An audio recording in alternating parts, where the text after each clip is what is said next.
কেমন আছো বলো সবাই? বেশ ভালো। গরম পড়ে গেল তাই না? প্রচণ্ড গরম, বাপরে বাপ। ফ্যান ছাড়া ভিডিও করা যে কি কষ্টকর হচ্ছে এখন। এরপর আরও কি কি হবে কে জানে।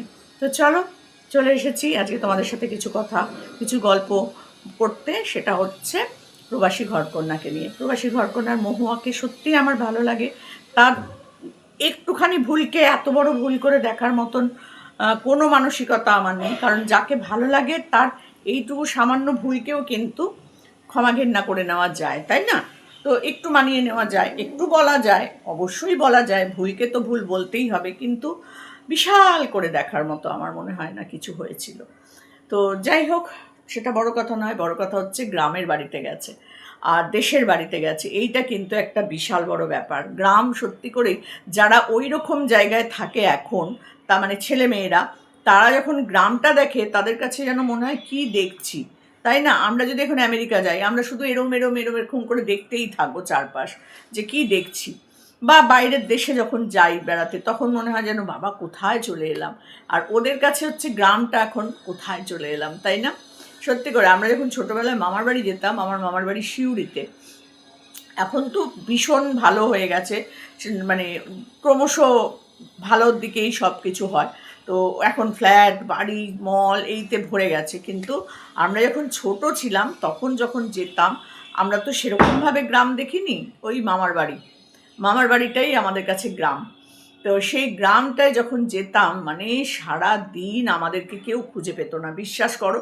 এই যে রামা মাঠে ঘাটে ঘুরে বেড়াচ্ছে, এই যে গ্রামের রাস্তা ঘাট মাঠ, এগুলোর একটা আলাদা রকম মানে আলাদা স্মৃতি। সত্যি করে, যারা ওই জায়গায় বড় হয়েছে তাদের কাছে ওটা একটা বিশাল বড় স্মৃতি। মহুয়ার কাছেও সেটা কিন্তু একটা বিশাল বড় স্মৃতি, তাই না?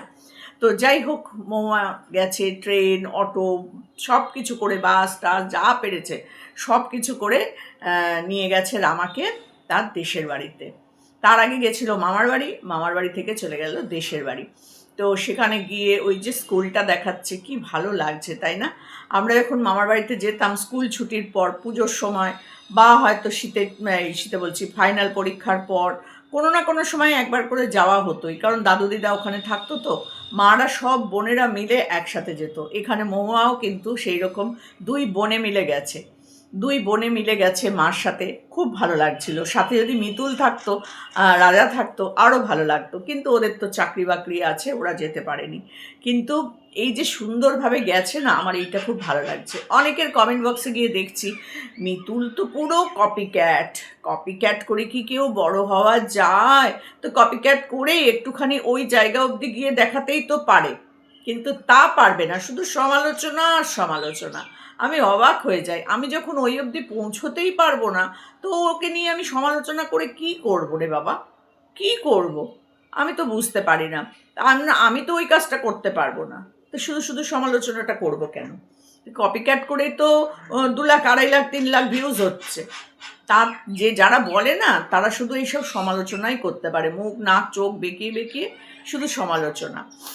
ও এই করলো, ও তাই করলো, গ্রামের বাড়ি চেনে না, গ্রামের বাড়ি ভুলে গেল, এই সে, মানে কত রকম টাইটেল থাম্বনেল দিয়ে দিয়ে যে এক একজন ভিডিও বানায়, আমি কি বলবো সত্যি করে। তো যাই হোক, সুন্দর করে ভিডিওগুলো করে, এটাই আমার সব থেকে ভালো লাগে। গ্রামের যখন স্কুলটা দেখাচ্ছিল, আমার এত ভালো লাগছিল কি বলবো, মনে হচ্ছে ওরকম স্কুলে যদি আমিও একটু পড়তে পারতাম। কিন্তু যেটা আমরা পাই না, সেটাই কিন্তু আমাদের মনে হয় যে ওইটা খুব ভালো, ওইটা খুব ভালো, তাই না? কিন্তু গ্রামের একটা আলাদা ব্যাপার আছে। মামার বাড়ি যখন যেতাম, সেই গল্পটা তোমাদের সাথে একটু শেয়ার করি। যখন আমরা ছোটোবেলায় মামার বাড়ি যেতাম, পুরো চাষের জমি, পুরো চাষ, ধান ক্ষেত, আখ ক্ষেত, মানে নানান রকম সবজি। বেশিটা ধান হতো যে সময়, ওই সময় আমরা যেতাম। আর ধানের ওই লম্বা লম্বা ছড়াগুলো এরকম করে করে হাওয়াতে দুলতো, কি যে অপূর্ব লাগতো তোমাদেরকে কি বলবো। আর আমি, আমার বোন, আমার মামার 2 ছেলে মেয়ে, ছোটো মাসির ছেলেরা তখন ছোট, একটা তো খুবই ছোট, বড়টাও ছোট। তো তারপরে হচ্ছে আমার বড় মামার মেয়ে, তারপরে হচ্ছে গিয়ে বড় মামার ছেলে, ছোট মামার মেয়ে, এরকম সব গেরি গুগলিরা, আমার মাসির ছেলে মেয়েরা, মেজো মাসির, এরা সবাই আমরা একসাথে যেতাম, বুঝেছো? মানে দল বেঁধে যেতাম। বোনেরা সব প্ল্যান করে নিত, নিয়ে তারপর ঠিক হতো যে কবে যাবে। হয়তো ষষ্ঠীর দিন গিয়ে ওখানে পৌঁছালাম, ষষ্ঠী, সপ্তমী, অষ্টমী, নবমী, দশমী, এই 5টা দিন একদম ওখানে আমরা বাঁধন ছাড়া হয়ে যেতাম। মাঠে ঘাটে ঘুরে বেরিয়ে রং পুরো চেঞ্জ হয়ে যেত, রোদ্দুরে রোদ্দুরে ঘুরে। আর সেরকম মামাদের কাছে বকুনিও খেতাম। বাবারে বাবা, খুঁজে পেত না তো আমাদের, কোথায় চলে যেতাম, সেই সাঁকো টাকো সব বলে না, ওইখানে চলে যেতাম। তারপরে হচ্ছে সেই মোটা হয়ে জল পড়ে, ওগুলোকে যেন কি বলে, খালি আমি ভুলে যাই, বিশ্বাস করো ওগুলোকে, স্যালো স্যালো পাম্প না কি বলে না, ওই জলের মধ্যে নেমে মাছ ধরতাম। আবার জানো, এইরকম করে জামার মধ্যে দিয়ে দিয়ে মাছ ধরতাম, অন্য কিছু তো পেতাম না। আর ওর মধ্যে দিয়ে এরকম ছোট ছোট ছোট ছোট করে খালের মতন করে কাটা থাকতো, মানে তোমার ধান ক্ষেতের পাশ দিয়ে দিয়ে জল যাওয়ার মতন এরকম সরু সরু সব কাটা থাকতো, ওর মধ্যে জামা দিয়ে দিয়ে মাছ ধরতাম। ওরে বাবা, আমাদের যতটা না বকতো মামা, তত বেশি বকতো হচ্ছে মামাতো ভাইকে। আমাদের একটাই মামাতো ভাই, বুঝলে, আমার থেকে অনেকটাই ছোট। তো ওই মামাতো ভাইকে বেশি বকতো যে তুই এদেরকে নিয়ে গেছিস, তুই হচ্ছিস দলের পান্ডা, কারণ ও ওখানে থাকতো তখন। আর এখন তো কেউ আর ওই বাড়িতে থাকে না, এখন সেই বাড়ি বিক্রি হয়ে গেছে, এখন আর ওইখানে কেউ নেই, মামারাও নেই। তারপর তোমার মারা তো কেউ, এখন তো আর কেউই নেই, মামার বাড়ির কেউই নেই, মামিমারা আছে আর হচ্ছে গিয়ে তোমার ভাই বোনেরা আমরা, ব্যাস, আর কেউ নেই। তো এই স্মৃতিগুলো সত্যি করেই মানে ভীষণভাবে মনকে না ছুঁয়ে যাচ্ছে আমার। মৌমার ভিডিওগুলো দেখছি আর আমার পুরনো স্মৃতিগুলো মনে পড়ছে সত্যি। মা ওখানে গিয়ে রান্নাবান্না করতো, আর এইরকম উনুন, এইরকম কাঠের উনুন, মাটির উনুন ওখানেও ছিল।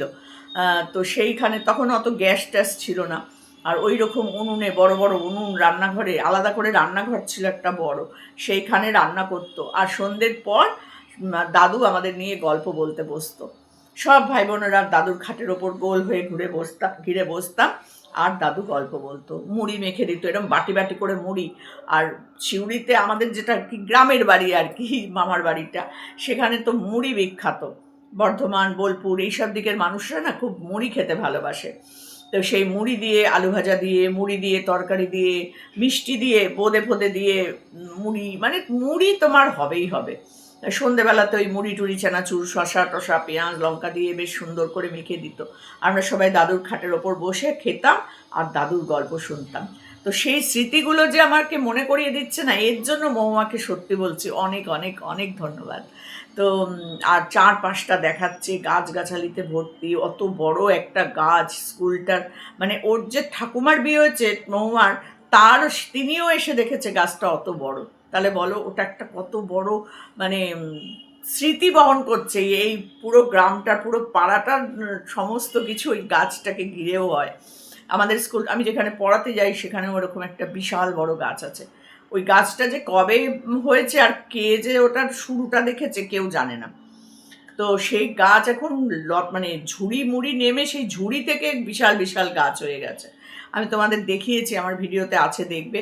আবার রোববার দিনকে যাব, রোববার দিনকে পড়াতে যাই আমি, রোববার দিন আবার তোমাদের সাথে শেয়ার করবো ওই গাছটা। দেখবে কি বিশাল গাছ, একটা ঝুড়ি থেকে আরেকটা ওই রকম বিশাল গাছ তৈরি হয়ে গেছে, তারও আবার ঝুড়ি নেমে গাছ তৈরি হয়ে যাবে আর কদিন পর। তো এই যে স্মৃতিগুলো মনের মধ্যে থেকে যাচ্ছে না, এই স্মৃতিগুলো নিয়ে যখন ও চলে যাবে ওখানে, পরে যখন গিয়ে দেখবে সত্যি করেই মনটা কিন্তু ভালোও লাগবে, খারাপও লাগবে, তাই না? যখন মা থাকবে না, বাবা থাকবে না, তখন এই স্মৃতিগুলো কিন্তু থেকে যাবে।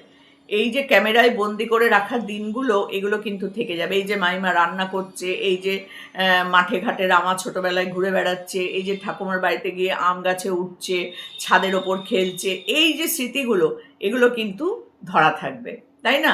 এই যে আমরা এখন ভিডিও করি তাই, না হলে আমাদের কত মানুষ তো হারিয়ে গেছে আমাদের জীবন থেকে। তো তখন যদি আমরা এরকম ক্যামেরা করতাম, তাহলে আজকে সেই মানুষগুলোকে হাঁটা চলা, কথা বলা, এগুলো তো দেখতে পেতাম, তাই না? তো সেই জন্য আমার ব্লগ ভিডিও, আমার এত ভালো লাগে ওদের ব্লগ ভিডিও দেখতে। সবারই ব্লগ ভিডিওই আমি মোটামুটি দেখি, কিন্তু প্রবাসী ঘরকন্যার কথা বলার স্টাইল আমার সব থেকে ভালো লাগে। মৌমা যে কথাগুলো বলে না, গুড মর্নিং, কেমন আছো সবাই, এই যে একটা গলার ফার্স্ট স্টার্টিংটা, এটা শুনলেই যেন আমার একটা মনের মধ্যে মনে হয় কি আমার খুব কাছের কোনো একজন হয়তো আমাকে গুড মর্নিং জানাচ্ছে। মৌয়া হয়তো কোনোদিনই জানতে পারবে না যে তার এত মানে কি বলবো, ভালোবাসার মানুষজন আছে, হয়তো কোনোদিনই জানতে পারবে না, কিন্তু তবুও তাকে ভালোবাসি বলে তার খারাপটাকেও ভালো বলবো তা নয়, সেটা আমি করব না। কারণ কিছু জিনিস খারাপ লেগেছে সেটা আমি অকপটেই বলেছি, কিন্তু সব জিনিসটা নিয়েই যে একেবারে কন্ট্রোভার্সি করতে হবে ওর এইটা খারাপ ওর ওইটা ভালো না। খুব চালাক মহিলা, মা মেয়ে দুজনে ভীষণ চালাক, এই সেই যা যা কমেন্ট করে না এক একজন, আমি শুধু বসে বসে ভাবি যে এইটার কি যুক্তি, কি চালাকি দেখলো, আমি তো বুঝতে পারি না। আমি আবার এই একটুখানি বুঝি কম, বুঝেছো তো। চালাকি, ভীষণ চালাক মহিলা, ভীষণ চালাক, ওর মাও চালাক। তো কি করে বোঝে আমি জানি না, সত্যি বলছি আমি বুঝতে পারি না এরা কি করে বোঝে। মানে একটা আলাদা গুণ আছে তাদের আর কি, দেখলেই মানুষ চিনে যায়, দেখলেই মানুষ চিনে যায়। আমি বাবা এখনো পর্যন্ত সত্যি করে মানুষ চিনতে পারি না। আমার ভালো লাগে যাকে আমার ভালো লাগে, এই হচ্ছে কথা। তো যাই হোক, আমার গ্রামের স্মৃতিটা মনে পড়িয়ে দেওয়ার জন্য অসংখ্য ধন্যবাদ। আমারও মামার বাড়ির স্মৃতিটা মনে পড়ে গেল রামার মতন। মামার বাড়ি আমার আর যাওয়া হবে না। তবে রামা আবার কবে আসবে তার ঠিক নেই, কারণ এই যে যাবে এরপর আবার কবে আসবে তার কোনো ঠিক ঠিকানা নেই। অন্তত 3-4 বছর তো মনে হয় না আর আসবে। তো ভগবান করে তার মা বাবা যেন সুস্থ থাকে এটুকুনি কামনা করব, যেন এই গিয়েই আবার হঠাৎ করে না আসতে হয়। কারণ মানুষের তো বলা যায় না কিছু, ঠাকুরের কাছে প্রার্থনা করি সবাই যেন সুস্থ স্বাভাবিক থাকে। আর ওদিকে তো দুজন চলেই গেছে, তো তাদের জন্য একটু আধটু মন খারাপ তো হচ্ছে নিশ্চয়ই এদেরও। তবুও গ্রামের বাড়ি মামার বাড়ি এইসব ঘুরে ঘুরে একটু স্মৃতিগুলোকে একদম ক্যামেরা বন্দি করে করে নিয়ে মহুয়া ফিরবে তার বাড়িতে। খুব ভালো লাগলো, এভাবেই কাটাও সমস্ত দিনগুলো আনন্দ করে সব কিছু করে। আর গ্রামের বাড়ির স্মৃতি নিয়ে ফিরে যাও, আমারও গ্রামের বাড়িটা মনে পড়ে গেল, মামার বাড়িটা। খুব ভালো লাগলো, আমার ভীষণ ভালো লেগেছে ভিডিওটা। ভালো থেকো, সুস্থ থেকো, সবাই ভালো থেকো, সুস্থ থেকো, চলো টাটা।